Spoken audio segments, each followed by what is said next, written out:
জুলাই যুদ্ধ কারো একার না, কারো বাপের না, এবং এটা সবার, সব শ্রেণী পেশার মানুষের। তবে আপনি যদি কেউ ক্রেডিট নিতে চায় তখন এটা সামনে আসে যে না, দল হিসেবে বিএনপি এবং অঙ্গ সংগঠনের অংশগ্রহণ এবং সবচেয়ে বেশি ছিল, এবং তারা এই জুলাই যুদ্ধে সবচেয়ে বেশি শহীদ হয়েছে। কিন্তু এটা আমরা কখনো বলিও না, ক্রেডিটও নিতে চাই না। জুলাইয়ে কোনো দিন আমরা ঘুমাইনি। 24 ঘন্টা কোঅর্ডিনেশন করে আমাদের নেতাকর্মীদের বিভিন্নভাবে সংগঠিত করে জুলাই যোদ্ধাদের সম্মুখে রেখে অরাজনৈতিক পরিচয় আন্দোলনের একটা পর্যায় পর্যন্ত আমরা নিয়ে এসেছি, বলছেন সালাউদ্দিন আহমদ। 3-4 তারিখ যখন আমরা নৈতিক সমর্থন দিই, তারপর থেকে বিশ্ববিদ্যালয়ে শিক্ষকদের একটা আন্দোলনে সমর্থন দিয়ে যেদিন আমরা 16 জুলাই পর্যন্ত পৌঁছালাম, সেদিন আমার নেতা বলেছেন দফা 1 দাবি 1 স্বৈরাচারের পদত্যাগ, অন্য কোনোভাবেই সমস্যার সমাধান হবে না। প্রশ্নটা হচ্ছে, আপনারা কয়েকজনই তো আসলে তারা যাদের বলা হচ্ছে জুলাই যোদ্ধাদের সম্মুখে রেখে আন্দোলনের ডে নাইট প্ল্যানগুলো নিয়ে কি আপনাদের সঙ্গে সে সময় বিএনপির শীর্ষ নেতৃত্বের কোনো যোগাযোগ ছিল কিনা? 9 দফাটা কোত্থেকে এসেছিল তখন? আপনারা তখন ডিবি কার্যালয়ে বন্দী ছিলেন। 4 মিনিট। প্রথমত হচ্ছে, গতকালকে সালাউদ্দিন আহমেদ যে আমাদের স্বরাষ্ট্রমন্ত্রী একটা কথা বলেছেন, যে উনি নির্বাসিত ছিলেন শিলংয়ে এবং আমাদের প্রধানমন্ত্রী লন্ডনে। এই নির্বাসিত ছিলেন বলেই হয়তো এই জুলাই অভ্যুত্থান সফল হয়েছে, এটাই হচ্ছে অন্তরালের কথা।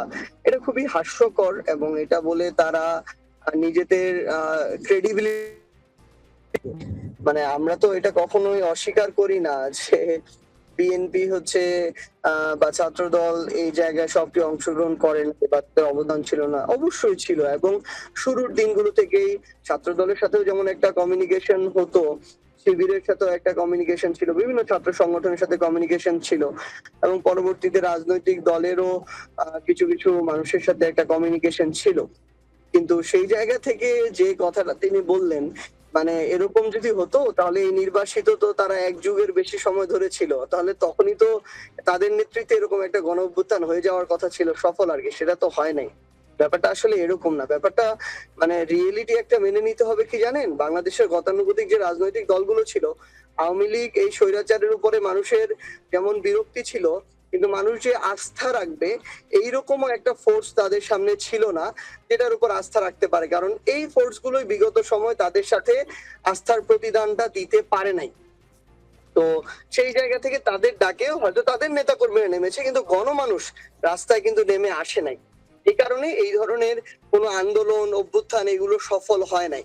আর গণমানুষ যখন নেমে আসে তখন মানুষ লক্ষ্যে পৌঁছানো পর্যন্ত কিন্তু সেই জায়গা থেকে এক পাও পিছু হটে না। এই জন্য একটাকে গুলি লাগে, একটাই লাশ হয়, বাকিটা কিন্তু সরে না। এটা হচ্ছে জুলাই অভ্যুত্থানের বাস্তবতা। কিন্তু তাদের সময় আমরা দেখেছি তারা তাদের একদম প্রথম সারির নেতৃত্ব যারা ছিল, যারা দেশে থেকে আন্দোলন করত, তারা যখন স্লোগান দিত, মানে ওই দিক থেকে যদি একটা চিল্লানির শব্দ শোনা যেত, সবাই পিছন দিকে দৌড় মারতো। এরকম আমরা অনেক ভিডিও দেখেছি আসলে। তো যখন ওই ধরনের কথা বলে, মানে তখন এটা একটু হাস্যকর হয়ে যায়। আর আরেকটা জিনিস হচ্ছে কি, ধরেন আমরা এটা তো নির্দ্বিধায় বলছি যে ছাত্র দল এই জায়গায় শুরু থেকে কমিউনিকেশনের মধ্যে ছিল, বিএনপি ছিল, তারা তাদের নেতাকর্মীদের একটা সক্রিয় অংশগ্রহণও ছিল।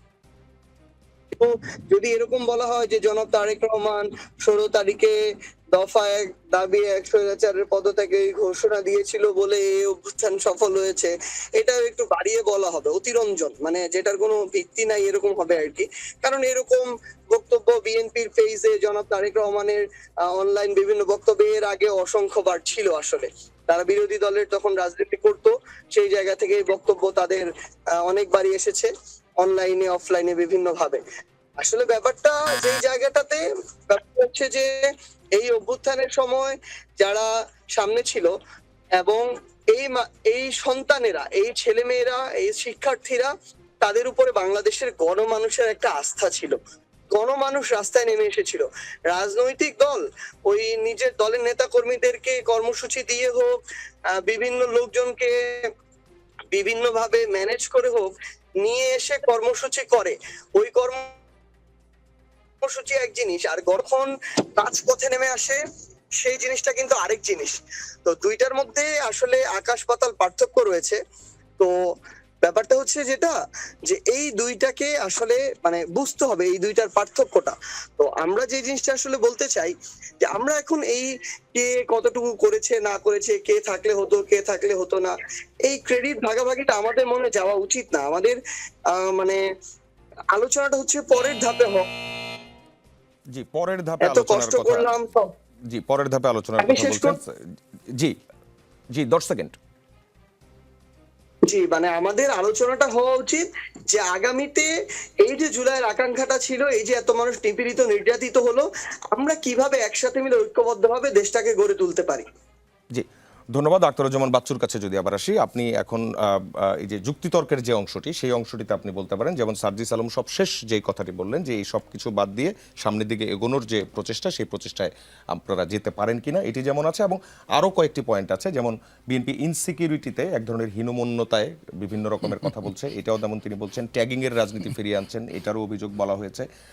এবং স্বরাষ্ট্রমন্ত্রী সালাউদ্দিন আহমেদের যে বক্তব্যটি, সেই বক্তব্যটিকে তিনি হাস্যকর বলে এটি বলেছেন যে এক প্রশ্ন তুলেছেন, এক যুগেও কেন এমন একটি গণ অভ্যুত্থান করা গেল না, এবং আরও একটি বলেছেন যে আপনাদের নেতাকর্মীরাই হয়তো বা মাঠে নেমেছেন, কিন্তু গণমানুষ আপনাদের এই যে আন্দোলনের ডাক, সেই আন্দোলনের ডাকের সঙ্গে ছিল না। আপনি 2 মিনিটের মধ্যে যদি এই বিষয়টার উত্তর দেন।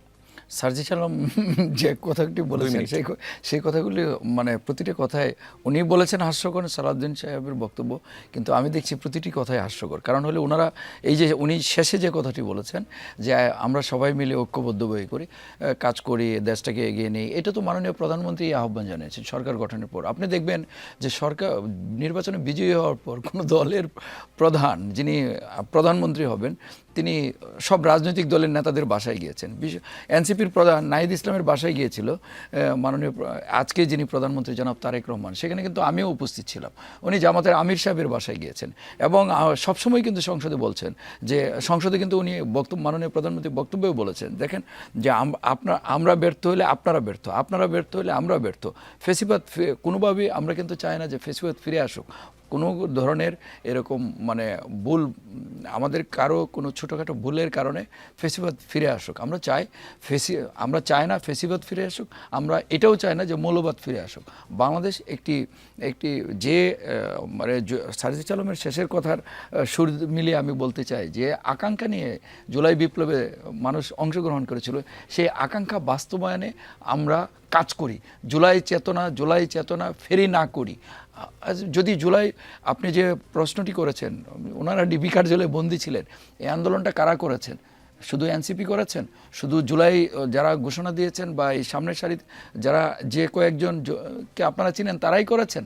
আর উনি যে বললেন যে একটা হাস্যকর কথা বললেন যে মিছিলে আমরা দেখে গেছি যে পুলিশ দেখলে দৌড়াতে।